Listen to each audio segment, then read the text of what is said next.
Get out the insurance cards, get out the copays. The office is open, my friends. Brought to you by drroto.com. Yo, everybody, it's your ride. So let's get to it. Bring the pain!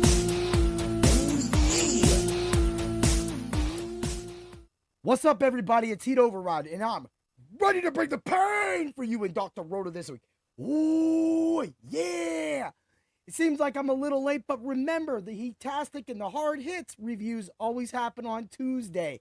I actually did a VGM episode with my boy Martyris on Sunday, so we played some video game music, talked our perfect RPG, elements that we like in RPG. I know that means nothing to any of you. Y'all are here to bring the pain and get ready for a Heat-tastic review. Ooh, yeah! Topuria versus Oliveira. Man, that was a smoking card. Not only were there tons of finishes, like we said, and all this other zany stuff happening, like we said, we also nailed a lot of finishes, and that was the best part. Also, I want to say thank you to everybody that watched Thursday's live. Me and Dan highly appreciate all of you viewing our UFC content. And of course, everybody at Dr. Roto and Dr. Roto himself were very proud that we were able to pull over 230 live viewers to watch us talk UFC and nail it. That's not where all the nailing stopped either. I got a lot to talk about, but a lot to say in a small amount of time. Let's get to it. All right, let's review UFC 317 Topuria versus Oliveira, right? All right. First, we started out. I'm just going to run it down the way I did it, the way I wrote it down. We had Jacoby Smith versus Nico Price. We was going for knockouts. Happily, we played knockout and sub. This is why I always play knockout and sub as a hedge. And that's what I always recommend to all of you. Jacoby Smith wins. Ding, ding, ding. Got him. Jahanta Diniz. Ding, ding, ding. Got it. Alvin Hayes was no match for him. Like we said, of course, we had the guy that got out of jail, Dumas, get back in jail, who knows? And then poor old Jackson McVee went from being a heavy favorite to now he was an underdog, and then now he didn't even fight. So, we didn't win or lose that one. We just lost the fight. That's fine. Terrence McKinney smoked Vasyslav Borshev. And just like I said on the podcast, dude was getting smashed. That Terrence McKinney has the most entertaining fights. You thought he was going to get the knockout. Chokes duty. And guess what? Knockout in submission. Oh, man. Another one got right. Tracy Cortez got right. Look, and now we're at the main card. So now I'll get a little more into it. Just wanted to get through all that. Right now I'm undefeated. We got our first match. We're going to talk about Jose Delgado versus Hyder Emil. Now, Hyder Emil came in. This was a pick'em fight, but it quickly spiraled out of control as Jose Delgado knocked that man out. Oh, wait a minute. Who said that? I said I could see a sub, but I said knockout, sub, knockout, knockout 1 and 2. And I'm sorry to say, but we got it right again. And, I mean, for DFS reasons, so on my Heat-tastic picks, I did highlight this fight. I did highlight a few things for Hyder Emil, like knockouts. But that's it. That's all I had. I'm trying to pull back, trying to make it a little easier for all of you to understand while I'm doing this. And in the ideas that I'm coming with. Well, however, if you would have got your profit boost, and you would have been part of the subs only Discord at Dr. Roto. So use code word DOC and you will get a percentage off of your subscription. Get the subs only Discord, people. You will make all of your money. But don't believe me and be poor or go somewhere else and pay more money and do whatever you want to do. But I will say, there's not a lot of people that got the UFC coverage we got going on. I'll talk shit in a minute. But because I can, right? I said Gregory Rodriguez, first and second round knockout. I said that for a reason, and you could think I was cheap, but the knockout for Rodriguez was 200. The knockout for first and second round was 260. Sorry, Vandal. I may have said that on my show last week, and I caught your ass. You know what? You tried to be slick. You thought you were cool, and you threw out a 200 knockout, thinking people wouldn't run down there. Guess what? Everybody that listens to the Fight Club of Pain on Thursdays knows how to beat you, because I know how to beat you. But I still love you. I don't want this to be a love-hate relationship. I just want to play on your site and see cool things and check them out. But sometimes I got to feel a little bit smart or marked out, right? There's people in this industry that just be like, yeah, I'm the smartest guy in the world and nobody can beat me. You know what? I don't say that. But what I do say is I am going to go to war for all of my subscribers and all of my paying breakers to make sure that you are winning as much money as possible with as many angles and information that you can have. Yeah! That's what we do with Dr. Roto. Woo! Gregory Rodriguez knockout, bro. Don't even play it. I did pick my first loss of the card, Felipe Limi over Peyton Talbot. But again, if you listen to the Fight Club of Pain, you know I was all over Peyton Talbot for DFS. You do know that. And for that reason right there, I got the slate breaker. Now, he was a little higher owned than I thought, so that just kind of shows that some of you are listening, and we did have over 230 people listening live. That probably went and hit that bet. But at the same time, that was the key to the lineups, and that is what we explained. That is what I do for all of what we do at Dr. Roto. I attack the slates and sport books. People always want to be enamored with all these numbers. We have all the numbers. Here's the problem. How do you apply those numbers? Well, we're not that dumb, Heat Override. Well, if you weren't, you should just be part of Dr. Roto, because you are if you're not winning at UFC, and you can do that at Dr. Roto. Like, I'm not saying that nobody's stupid. You just make bad bets, man. That's all it is. It's just a bad bet. And sometimes I might suggest a bad bet, but it's in lieu. It comes with the stats. And I said, you just go, hey, Heat Override. You just said stats don't matter. They do to a certain point. But with UFC, fights mean something. And I will get to that. I will explain that, and I will show you why. And this is one of those whys. Talbot straight up outboxed Lima, and Lima was the straight up overall better fighter, but not today. Peyton Talbot had a small little spiral downward, and now he is back out of it by beating Lima. And the thing is that Lima was really, this was going to be a distance fight anyway. So we had the distance. I did have Lima as a submission, but I also had Talbot as a knockout. You know, just got to throw down. In the end, people, we're up so many units because how often we win, you should be using some of that money to play on some of the bigger bets so that we can get ready for football. That being said, move along to, I did lose that one, first one, to Beneil Dariush versus Renato Moicano. Now, Moicano was strong at the beginning of this fight. Moicano was getting his work in, but then Dariush figured him out, and from practically the beginning of the second round, he just took over the whole fight. He took over the whole fight, completely outboxed and held Moicano down when needed. He got all the control time that he needed, and Dariush, as an underdog, and a fight that wasn't supposed to go the distance, went the distance. We made a lot of money on that, and that was really cool. And we got it right. We got it right. So we're back at it. We're winning. Let's get to the fight of the night. Who was talking that stuff? Who wanted to pick their boy Josh Van? I should have picked my boy Josh Van because he was my second loss and my second only loss as I went 9-2 on this card. Let's see. 9-2 this week, 10-2 last week, 9-4 the previous week. I don't know what else I need to do to stress to all of you that Dr. Roto has the hottest UFC, the best, or some of the best.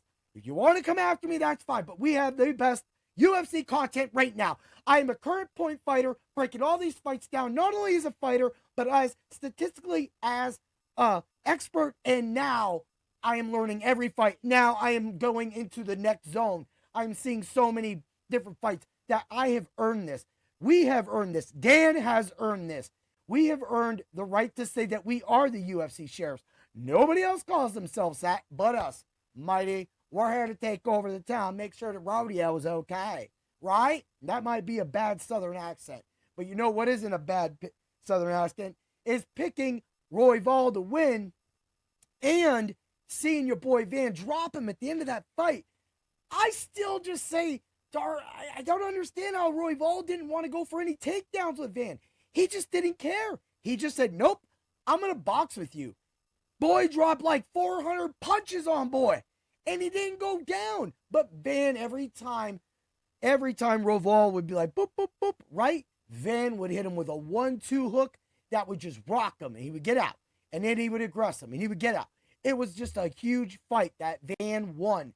But you know what's crazy about that? And this is what I'm saying, and this is why sometimes it's nice to take active fighters, is Royval scored 130 points on FanDuel. And that in a loss. That was more than some of the first round finishes on this card. Like 130 points almost, people, in a loss. If he wins, Van was just around him and he got the points for winning, but he outpunched Van by over like 100 punches, which I don't understand on that. Like, I get that I love Van, and I get that Van versus Pantoja is a sexy, sexy, sexy matchup. But guess what? I still got to say, if you land over 100 more punches, yeah, you ended the fight on your back and getting rocked and may have got knocked out if that fight went another 20 seconds, 5 seconds. But at the same time, it's just things that happen in fights. And this is why I say nerds and people who do not watch UFC or do not fight or do not do combat sports and actually get in a ring, a physical amateur ring. We're not talking about you people that sit in the gyms and the dojos and never leave and only fight your teammates. That's gravy and all. They're always going to be nice to you. I'm nice to my teammates too because I've been watching them since they were a kid. These people punch me in the face because now these boys are men, right? And they're higher ranked than me. So it's hard for me, being a 47-year-old man, to stop that skill. But I do it. We do it. We're fighting all the time. But we go to tournaments and we dominate. And that's what you have to do when you're in this sport. You have to. I stress to you, you will be a better UFC bettor if you are a fighter. Because you know what you're looking for. You know who does what. This, and I will keep rubbing it in everybody's face. And you can say, I don't want to listen to you anymore. You suck. No, I don't. The numbers show, right? But at the same time, you can do anything. But one thing is the fact that you have to understand how to fight. You have to understand how to throw a punch. You have to understand what a counter or a good situation to throw a counter and which strike or kick or rush, takedown, or attempt that you want to go for at that point. You have to have fight IQ. And I'm not saying that anybody is like beneath us. Every human is equal. It's the drive of the one person, the two people, the three people that make a difference. And right now, me and Dan are making a difference in the UFC landscape. And I truly believe that. I really do.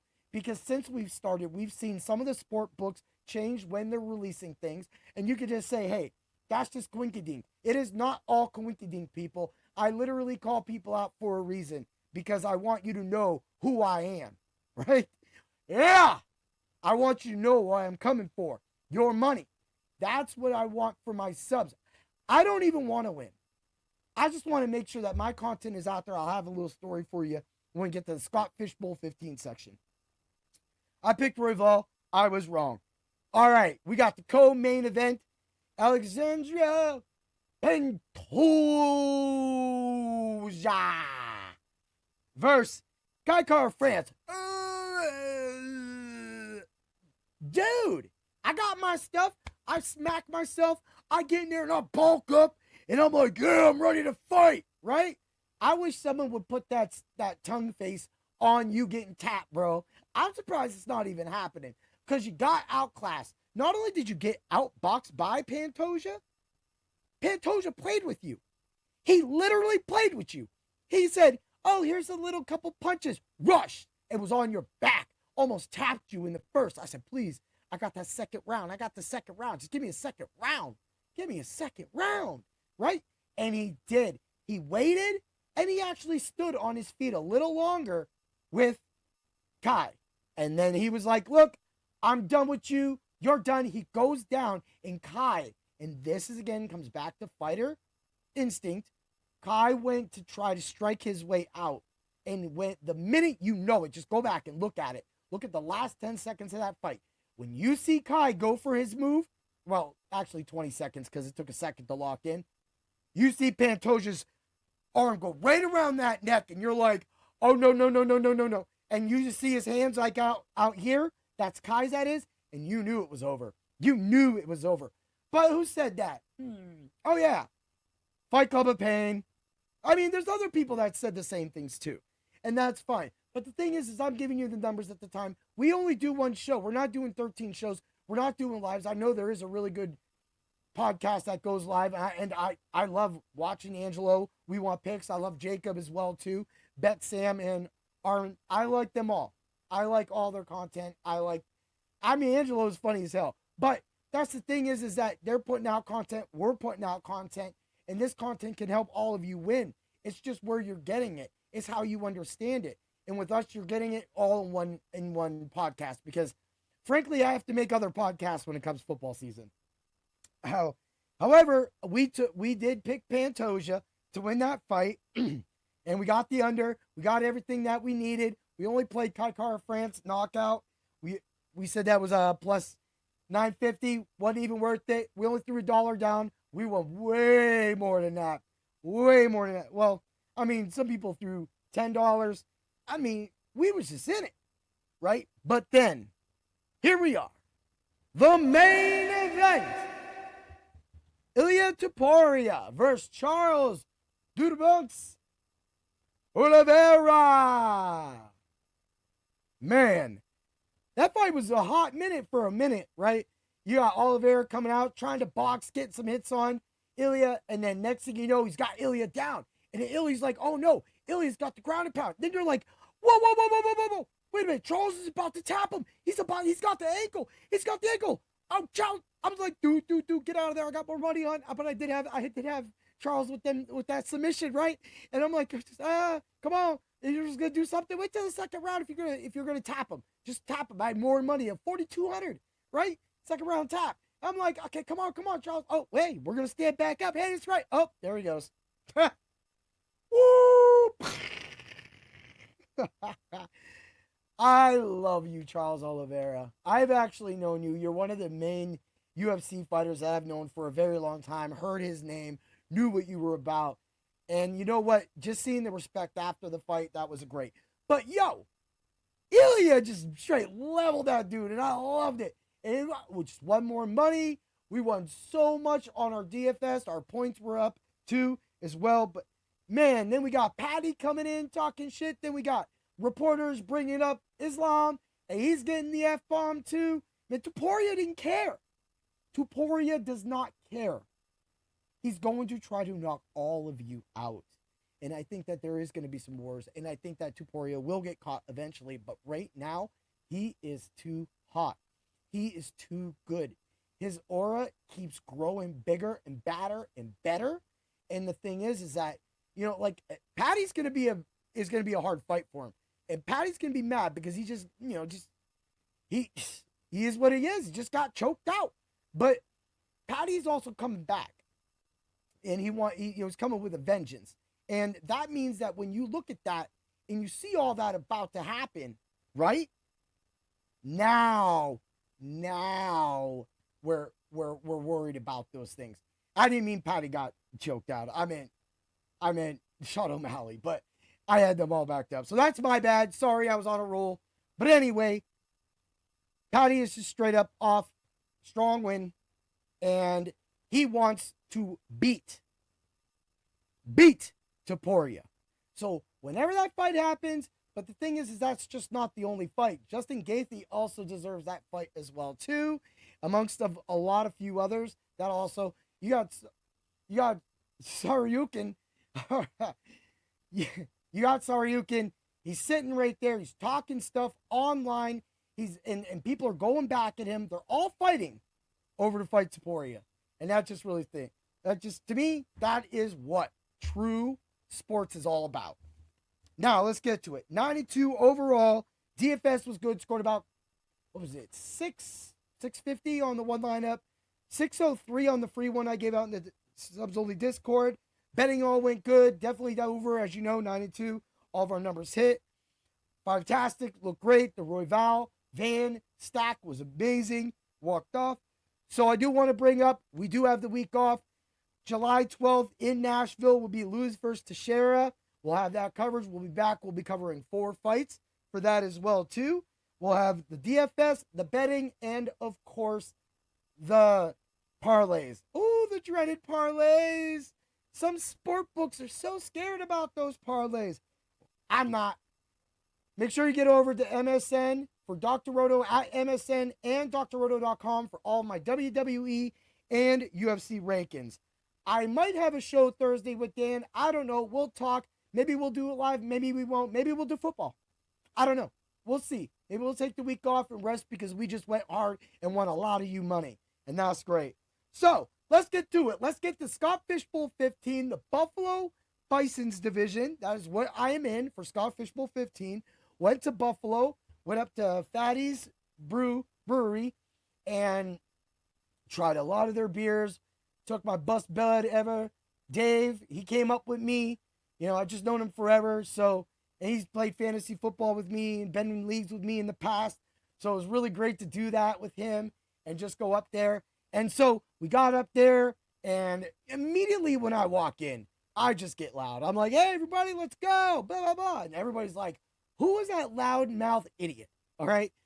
I know there's at least 60 to 70% of the people in there that think I'm the loudmouth idiot. And that is okay, because maybe I was loud every once in a while. But here's the point.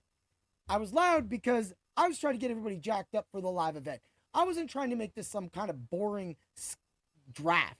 I wanted this to be high octane and fun. So we got sent outside anyway. So we're outside burning in the sun, which is totally fun with me. Great things. But man, not only was our league last getting done, we missed the break. So there's a lot of sharp people in this league. There's a lot of things. And I can't believe that I auto-picked. I literally got out of karate, came home, and this is what I'm saying, guys. I look at my thing and I'm like, okay, so I didn't put my phone down. I wake up in the morning and my pick goes through. Luckily, I had a cue. So that was the cool thing. But again, it was a great time trying all these different great beers. There was this one called Dead Lasso. So it just made me think of one of my hosts, Jeff. He always talks about Ted Lasso. So when I saw it, I was like, bro, that was really cool in that. But that is what we're trying to do. And this was funny. So amongst talking with a few, there were a few people that wanted to talk and get loud. So they're getting loud. Next, we're talking UFC. Right, people? And one of the guys goes, hey, come here. I wanted to show you this. He went and made a lineup. We were talking about it. And he was like, oh, yeah. So I just started running off names. I was like, this. He comes out during the draft and he goes, hey, look at this lineup real quick. Can you see it? I was like, yeah, I can see it. He goes, what do you think? And I'm like, pop one out, pop it in. I was like, you know what, bro? Bang. There you go. Looks at it. He goes, thanks, man. Don't you know he hit me up and he said, I wanted to say thank you. I ended up winning. I felt bad because, not myself, he felt bad because he didn't even play anything. He played in one GPP lineup and played it in a cash game and literally only just won that. And he's like, I should have played it in a huge tournament. And I'm like, bro, it's too late now. But the fact that I went to the Scott Fish Bowl and was able to help somebody with UFC advice only says what I have been preaching and what Dan has been smashing. Yeah, that's what we do. Again, I want to say this with all the respect that I do appreciate everybody out there. And sometimes I get a little mouthy and a little loud. I am really trying my best to learn this sport. And I'm trying hard, both as a point fighter and as a viewer, bettor, and DFS player. I am trying to do this all as an expert for all of you. I've started since the Super Bowl to learn a whole new sport, and it opened up even a better friendship with one of my close friends that, Dan. And for me, that means everything in the world. That's where fantasy sports brings people together. That's where it doesn't matter about the gambling. Dan doesn't have to gamble. The fact that Dan comes on the show, talks, fights with me is the best stuff in the world. And I'm excited for that. I've always wanted somebody to come on and talk football and stuff like that. But everybody's busy. People have things. Sometimes people think that they're going to get this heat override during an actual Bring the Pain or coverage things. Yes, I get a little wild on the Fight Club of Pain. But we're having fun. Sometimes maybe a couple beers, maybe not. But what we're trying to do is help all of you become better at what we all do and love to do. And the fact that I could improve on being a friend and improve our friendship by bringing something together that we can do, and then him coming on as a host and helping me with a lot of the fights, knowing a lot of the history because he knows more than me. So that was really nice. When we got that one episode where we got a lot of questions and they just started talking about UFC history from like 8 years ago, that's where having people. Yeah, I get it. I'm not that guy, but now I am. 10 years from now, you'll be able to ask me those questions because of the hard work and dedication I'm putting in for all of you right now. The hard work and dedication that the Fight Club has given all of you and becoming that new product at Dr. Roto, expanding what we already give you, the baseball, the basketball, the hockey, the Discord, all of that. You now have another sport on top of esports. And the funds, we have a card room where people show off their kits for their cards and everything like that. The WWE room, we have that. We have a sports conspiracy room. We go in there every once in a while, but really not. But that's what I'm trying to say. We have a community at Dr. Roto. The office is always open, and we have the right prescription to cure all of your fantasy needs. Have a great day, everybody, and always remember to bring the pain. I'll see y'all next week or before then. Yeah!